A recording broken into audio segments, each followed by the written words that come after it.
उत्तर प्रदेश के जनपद रामपुर में जिलाधिकारी शहर की व्यवस्थाओं को ठीक करने के लिए लगातार निरीक्षण और औचक निरीक्षण करते रहते हैं। जिलाधिकारी रविंद्र कुमार मादर ने शहर की साफ सफाई की व्यवस्था का जायजा लिया और स्कूलों का भी निरीक्षण किया।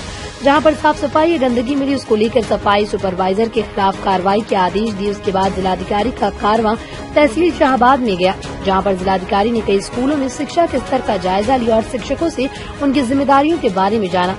साथ ही बच्चों से भी पूछा कि जो शिक्षक हो उनको पढ़ाते हैं वो कैसा पढ़ाते हैं। बहरहाल कई स्कूलों में व्यवस्था सही मिली, वहां पर जिलाधिकारी ने शिक्षकों को प्रशस्ति पत्र देने को कहा। साथ ही जिलाधिकारी ने सख्त निर्देश दिए कि शिक्षा के साथ किसी भी प्रकार की लापरवाही बर्दाश्त नहीं की जाएगी।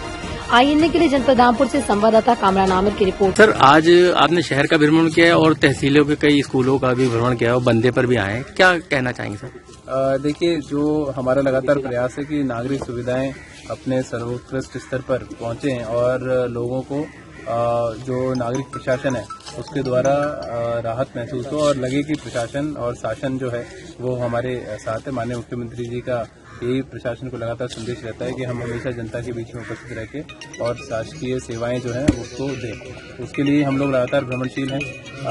जो हम लोग कार्यालयों में बैठ के करते हैं और जितने समीक्षा करते हैं उस समीक्षा को ग्राउंड लेवल पर भी आकर और लोगों से सीधे फीडबैक लेना बहुत आवश्यक है। तो उससे पूरी हमारी मशीनरी है वो भी चुस्त दुरुस्त रहती है और तेजी से काम होता है। तो इसलिए हम लोग निकले हैं, और चाहे शहरी और ग्रामीण क्षेत्रों में सफाई व्यवस्था हो, शिक्षा व्यवस्था हो, और चूंकि अभी अतिवृष्टि के कारण कई जगह नदियों में कटान का काम चल रहा है, इसलिए मदारपुर गांव में मैं अभी 4-5 दिन पहले भी आया था और फिर से क्योंकि कटान की यहाँ पे समस्या आ रही थी उसको देखने में आया हूँ।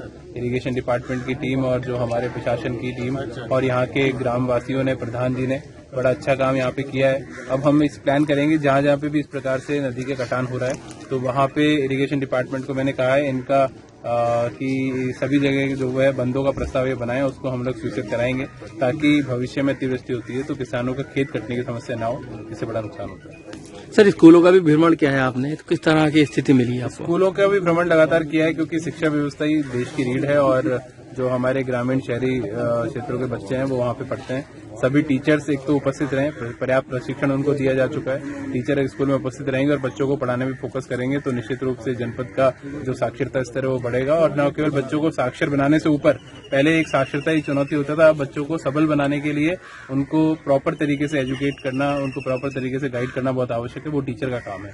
तो मैंने अपनी पूरी टीम को ये कहा है कि लगातार प्रत्येक दिन कम से कम 3-3, 4-4 स्कूलों का रैंडम रूप से हम भ्रमण करेंगे।